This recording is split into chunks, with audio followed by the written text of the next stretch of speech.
Pow, pow, pow, pow, pow, pow. And we get it. It's another FPN Outdoors, everybody. What's up? Jay Smith here, sitting with the bearded one. The bearded one. Paul Fleming. Paul's developed quite the reputation now as the bearded one. I have. Yes, yeah, thanks to you. People stopping him in the street. They're like, the bearded one. Can I get your autograph? I don't know about all that. But he did. This guy did. He's like staring at me like. And I'm like, why is this guy staring at me? And then all of a sudden it comes up, I know this is going to be kind of weird, but aren't you the bearded one? I know this is going to seem kind of weird, but I'm really into beards. All right, real quick, an explanation of what's going on here. The radio station's internet has hit the pooper there. I don't know what's it's not doing so good. It might have the flu. I don't know. It may have the flu because we were good there for a couple of our shows, but for some reason it's not working very well right now. Yeah, so we are just going to come back here and do a quick recap on the internet. And real quick, before we get into all that stuff, I'm going to do our sponsors, which we haven't done in a little while. We haven't. All right. FPN Outdoors is brought to you by Coastal Wealth. Go to mycoastalwealth.com. Paul, you don't want to turn 70 years old. I mean, can you imagine your dad? He figures out, man, my retirement is not going as well as I planned. Now I have to take a job removing snapping turtles from retention ponds. I don't even know why they're removing snapping turtles from retention ponds. I mean, they're not doing anything out there. It's not like they're bothering anybody. I don't know why you got to do that, but that's the thing. And you don't need that in your life. You're going to go out there. They're probably going to take a toe off eventually, maybe a pinky. Especially if you do it in flip-flops. You know what I mean? Anything can happen. If you're that guy that was out in the naked guy spot, anything could happen. It could get crazy. There. So make sure you go to mycoastalwealth.com, get your financial future planned out, get your life together, son. You can actually also find Coastal Mike on his Facebook page as well. Coastal Mike, great guy. I like he's helped us out so much over the past year. And I'll tell you, he's come over and he sat with my wife and I, and he's gone through all of our finances. We're actually in the process of refinancing our home and getting our retirement set up, so that at 65 I can actually retire. And it ain't easy being the FPN sugar daddy, is it? No, it's not. It is not. That is for sure. All right, we are also brought to you by Gills Apparel. Go to gills-gear.com and get you some of their fine fishing apparel. Guaranteed to catch fish, you'll swim faster, and it's made from the shaved hairs, the softest shaven manatee baby belly button hairs, and woven together with the magic of Neptune. Wrought with black magic. Go to gills-gear.com. Not Tom. That will take you nowhere. That actually might take you to a really weird site. Yeah, you might want to try it. Yeah, that may take you to the true destination of baby belly manatee belly button hairs. If that's not a thing, I'm making it. That's going to happen. All right, we are also brought to you by Central Marine and Yamaha. Go to I almost said My Central Marine. Go to centralmarineservice.com and YamahaOutboards.com. YamahaOutboards.com and check out the fine boats and Yamahas that they have there, like the World Cat, the Parker, the Skeeter, and I'm forgetting one. The Cobia. That was the one that I was making sure the bearded one was paying attention. Go to centralmarineservice.com or YamahaOutboards.com. We are also brought to you by Gellux. Go to gellux.com and you can make your boat, dock, or pretty much anything you want, I guess, look like our trailer in the Hooked on Old School boat. Yep. It's like a party in there, man. Check it out. You can go to Facebook, look at it, gellux.com. Last but not least, we are brought to you by Atlas Tracks. Keep track of your stuff every week. I'm seeing people looking for their boat. Boat got stolen. People come up missing all the time. The recovery rate is very, very low. Actually, Billy Davis is an officer up north of us there. I forget what county, but that's what he does, is looks for those boats. And I asked him, I was like, what's the rate? He's like, he didn't even answer me, really. He gave me the look, like really? Yeah. That's not good. Anyways, go to atlastracks.com. Keep track of your stuff. And you can keep track of it right to the exact spot, too. If you look at the FPN Outdoors page, do we have that up yet? It's there. It's there. We still have our tracker page. And when we go to an event, it will track us right to the parking spot. You cannot miss it. Nope. Great stuff. Atlas Tracks. And the other thing that Atlas Tracks has just come out with is their new alarm system as well. We're actually getting ready to get one of those for the trailer. So they've got optical beams and stuff like that. Flashes. Did you just go through puberty right there? It flashes all your lights and stuff, so it's a pretty cool device there. Yeah, atlastracks.com. All right, well, a quick recap. We were on the radio. I was awesome. I mean, I was pretty good. So you guys missed it, and it won't be as good now, but we're going to do it anyway. I'm just joking. Hey, can someone go get me my boots? Yeah, someone needs to get my boots. It's getting thick in here. Like I said, we were having problems with the internet, the radio, and we are mainly we're an internet show with a radio show. So we do both. Want to make sure we get that done every week. So and we apologize for not getting you that show last week. It was actually a really good show. I'm going to still try. People were going to riot in the streets. It was crazy. They were going to like. I got quite a few in Philadelphia. I saw they were upset about our show not being on. I saw buildings burning, all kinds of stuff. There was fires everywhere. People were raiding stores and stuff. That was for the Super Bowl. Shut up, man. It's an illusion I'm putting on here, dude. It's an illusion of the mind. Come on. All right, anyways. Well, I had a pretty good week. Went fishing out on Monday, like we were talking about earlier there. Went out with Captain Ty Colby, doing a little scouting for the Florida Pro, which is today. It's going on right now. Mm-hmm. Has anybody been catching any fish? Not that I've seen live. No, of course, there was only a few boats, I think, that actually had... not everybody's going live. Not everybody's going live. Not everybody's participating that way. There could be plenty of fish being caught right now. Big, deep talent pool in that competition today. That tournament is filled with assassins. You got Jeremy Himes, Greg Page, and Rick Murphy. You got Bobby Carroll. You got Tom Swick, Brian Taylor. I mean, there's just killers out there today. So if there are any fish out there, something's getting caught. That's for sure. I mean, again, it's definitely a deep pool. Yeah. And I was also letting people know here, coming up here towards the end of February, I'm going to ride along with Derek Engel and his team for the East Coast Florida Pro. And I'm going to start doing this all year long. I'm going to go behind the scenes and give people a look into the world of tournament fishing, because I really think people will be surprised. And I mean, we talk about everything here, but I think seeing it in action, seeing the intensity in which these people apply their skills, I think it'll be entertaining, and I think it'll also up people's game. I think you're going to watch some of these, and it'll probably make you a better fisherman. So, for sure. For sure. So I'm looking forward to that. We were watching the Florida Pro earlier just to see if anybody was catching. They had the amateur thing going this time. They have that's a really cool a cool thing that they've started this year. So I mean, it's $50 entry fee, and you can fish right along with the pros, share the same stage with the pros. Yeah, and it's its own entry. I tell you what, I wish that when I was a kid, I would have had the opportunity to be standing in the same circle of people that are all talking about fishing when they're at the end of the day. They're all sharing their stories. They're all talking about the things they did and didn't do. I mean, nobody's going to tell you where they went, but, you know, they'll sure lie to you. They're going to say north or whatever. Oh, yeah. But to be a kid and be around that much information and skill, man, I'd be a killer right now. Everybody know who I was. Well, and you know, especially with our younger anglers, those guys tended to share a bit more information, and they really take care of our youth anglers. Yeah.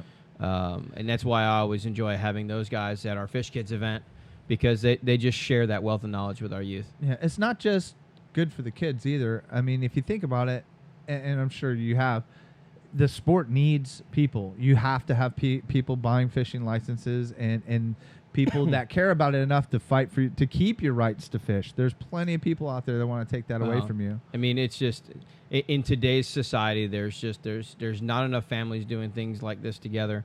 I know that, you know, when I growing up, I spent almost every weekend on the water with my dad, and it meant the world to me. It got me to where I'm at today. Yep. And you know, it's those moments in life that keep the sport going. Yeah. I mean, you know, here we are. He started me bass fishing out of a John boat with a trolling motor, and here we are. We've got a radio show. We've got a live show. We're talking about it. We're educating people about it.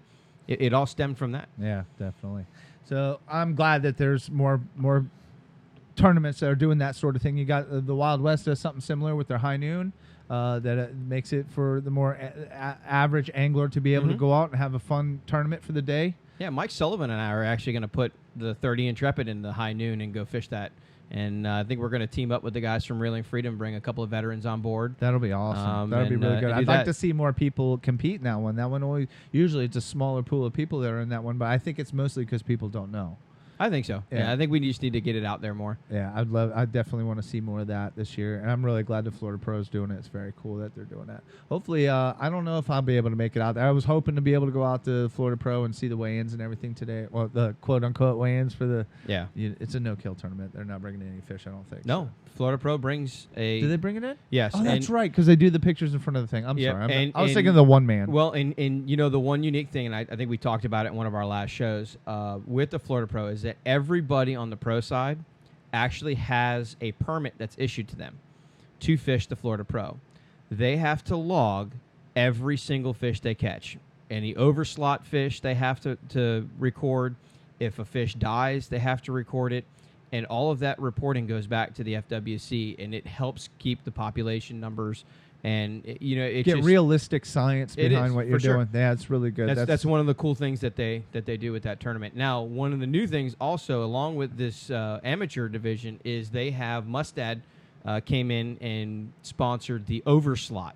So if you catch an overslot fish in the Florida Pro today, and you're in that thing there, you post a live picture. Or go Facebook Live, and that it counts towards that. Very cool. Yeah. I didn't know they were doing that with Mustad this year. I saw a post about it. I don't think I read it all the way, though. That's awesome. They're doing that. You know, that's something I do whenever I go shark fishing, because you don't keep most of the sharks anyway. I mean, I'll harvest 1 or 2 a year, but I always keep some tags with me. It's really easy. You can message. I'll have to put that up on our website. I can't think of the place now. You can message them, and they will send you a few tags and how to do it. All of those links are on myfwc.com. That's right. They have all of that information there. I've got tags for tarpon and permit. I've got all those tags in my bag. You know what? I've yet to catch a permit, man. Really? Yep. I've caught pompano. I've caught all the regular stuff. I'm yet to do it. That's another bucket list fish for me. I got to get that done. Yeah. I don't think there's a whole lot of them around here. You got to go. You can get pompano and stuff like that. You got to go offshore for that, right? Well, no. You go down to the Keys. There's, you fish the flats in the Keys, you'll get permit. Well, yeah, I'm not down in the Keys very often. I don't know if you know. We need to make that trip, though. We definitely need to do that. We just got to get out on the 30-foot and trap it. I haven't even been on it once. It's been over a year. I'm just saying. I'm just putting it out there, man. All right. Just airing out some laundry. Anyways, back to Ty. We went out on Monday, and that front was coming through. It made it tough, man. It was hard to find fish. We went adventuring around, almost got stuck back in some backwater. I was talking about. I did want to bring it up again, though. I went ahead and I tried out those homewrecker lures from homewreckerlures.com, and I caught fish, man. I was the only one to catch fish. Ty was busy trying to find fish because it was so tough. But, yeah, I managed to pull in some decent trout with that, and I used it all day. I didn't go back to my go-to lure, like you're always ragging on me about. I didn't go to my gulps. And I made them work. I liked them. I thought the action on those lures was really good, and just appreciate that they sent those in. Yeah, and that's Rick from Homewrecker Lures. Yeah, I'm hoping that because I'm going to go out tomorrow, and I'm going to use them again. Hoping that the fishing is better tomorrow, and I can get a chance to put it in front of some redfish tomorrow. Yeah. So probably I don't know where I'm going to go yet. I'm really itching to go try that spot that broke open, but it might be a little early. I think the water might be a little cold. Yeah, probably. It's such a good. It looks so good, though. I'm so excited about that spot. I think you do okay with snook right now over in that area, just because of the way the current and the depth of that opening is. But when you and I were in there just a couple weeks ago, the grass was kind of thin and. Yeah, what is up? Have you noticed that a lot? Like over the past few years, I was actually impressed with the grass growth, and I know it drops back over the winter. And we did have a cold winter this year. We did, but man, when we went out the other day with me and you, and then with Ty, it was the same thing. That goes to show you that, especially with that thing breaking open like that, the more boats and the more traffic you're going to have in that area, the less grass is going to grow. Well, that area in particular where that broke up, that's never had a lot of grass. But like on our way through, even over by DeSoto area, it seemed like the grass was back pretty far. I mean, I'm not an expert or anything, and I know this is probably our coldest winter in 2-3 years. But I don't know. I'm hoping that it comes back here in the spring real good. Manuel was actually saying here on Facebook that permit in the spring on inshore wrecks, wrecks close to shore. So we'll have to try that out. Well, you'll have to get me out there, buddy. We'll do. My kayak ain't gonna make it. It might if somebody else is paddling it, not me. Also on Tuesday, the Flats Mafia guys were cool enough to invite us out. We brought our trailer out and did their Tight Lines Tuesday, and it was really cool, man. Mike Goodwine put on a cast net demonstration with some Barracuda nets, and Burton was I out love there. those things. Great nets. I'm hanging in the back every time. See, here's the thing: if people find out that I can throw a net, then all of a sudden I have to throw the net for bait. I don't think you can throw. And I've got out of it for years. I don't think you can throw a net. Good. Let's keep it that way. And then Jeremy Hines put on a seminar about fishing. He had a lot of subjects he brought up, but one thing I brought up on the radio today, he brought up using a lure and getting confidence in it. And what he does when people, if he gets a new sponsor or somebody sends him a lure they want him to try, he just uses that lure for a few days. Goes out and tests out how to work that. Just see how to work that particular lure. Because like we were talking about earlier, you know how some lures, like there's a billion paddle tails out there. Yeah. Every one of them have a different way to work. Different action. There's a different fall action differently. To them. At certain speeds, the tail's not even getting the action at it. You gotta work it a certain way sometimes to get it to work the way you want it and get confident with it. And I thought that was a really good subject to bring up, because like we had also talked about was when things got rough when I was out with you the other day, I dropped back to my confidence bait and I tossed the other baits aside, you know. And I think that's a good point to make from Jeremy Himes, who is a killer. Guy's a straight assassin out on the flats. That's for sure. You know, if a guy like that gives you some advice like that, like go out and get your confidence, I'm gonna try it. That's when I go out on Sunday, I'm probably just gonna throw one lure all day and see if I can't figure it out real good and make it work. Yeah. And it's important to be able to do that, because you never know what your next go-to bait is.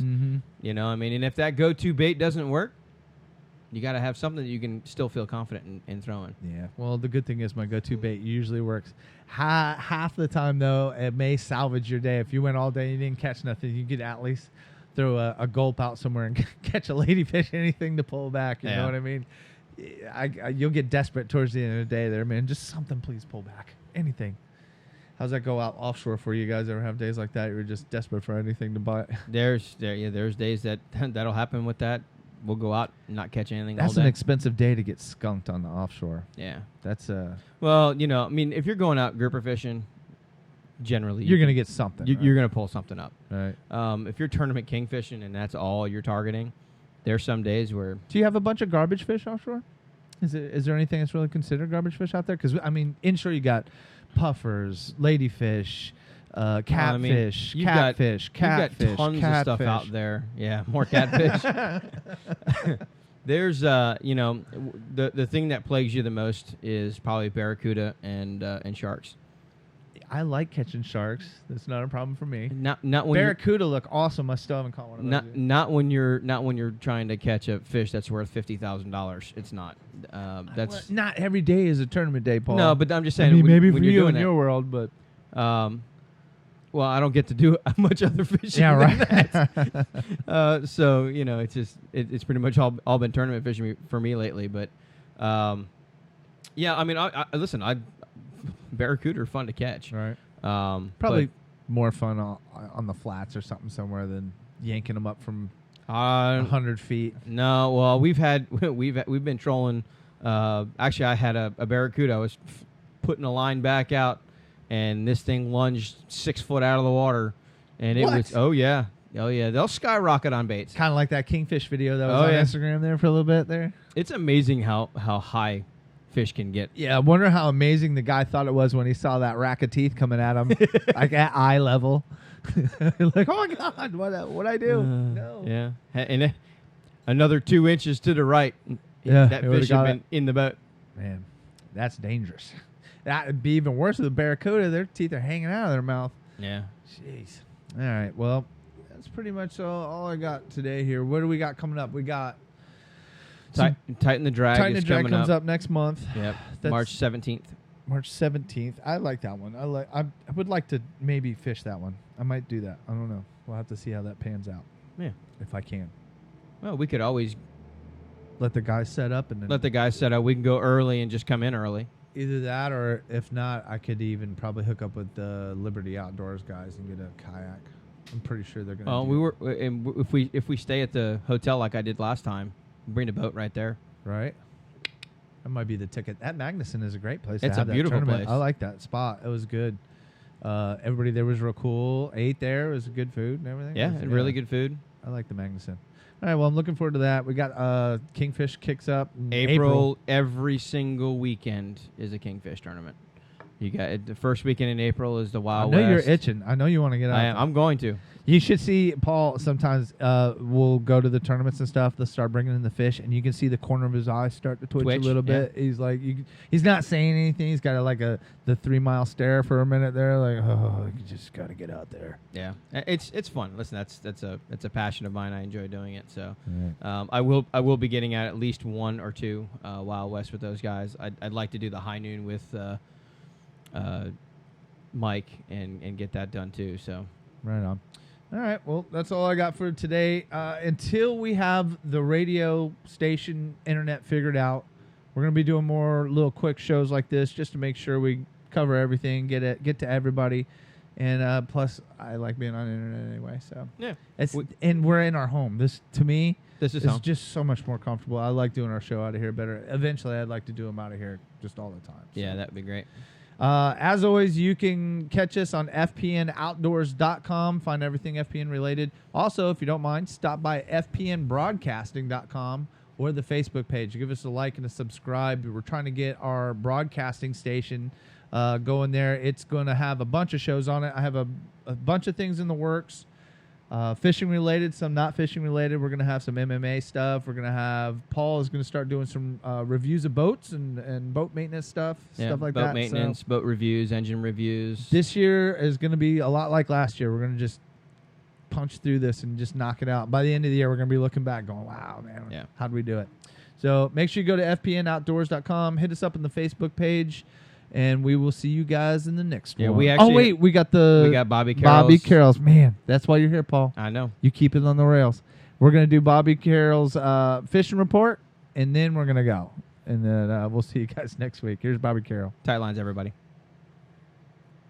What's going on, everybody? I'm Captain Bobby Carroll with the Florida Fishing Experience. I'm here in my home shop, Armed Anglers, located in Holiday, Florida, 1801 US 19. And today's topic, gator trout. This past week, we have been crushing trout in the 40s and 50 trout days all week. People are wondering what kind of baits we're using. We have not really been throwing live bait. We've been throwing 2 styles of baits. Weedless, big swimming baits, and then the longer, skinnier profile body on an 1/8 ounce to a 1/4 ounce jig head. We've been retrieving these really slow off the potholes. It hasn't mattered if it's been low tide or high tide, the trout have been in the holes. If you're looking to get distance out of your cast, go with your bigger bait. I don't know, depending on your boat, if you have shallower water around these holes to where you can't necessarily get to them. Throw your bigger baits, rigged weedless, and work them very slow. And we also noticed the bright tails. Doesn't matter if it's orange, yellow, pink, white. Throw something with a hot tail. They are crushing it. If you want to catch a big trout, that's your tip of the week. I'm Bobby Carroll with the Florida Fishing Experience. If you want to book a trip, you can call me at 727-945-1808 or 727-271-3257. Good day, everybody, and tight lines.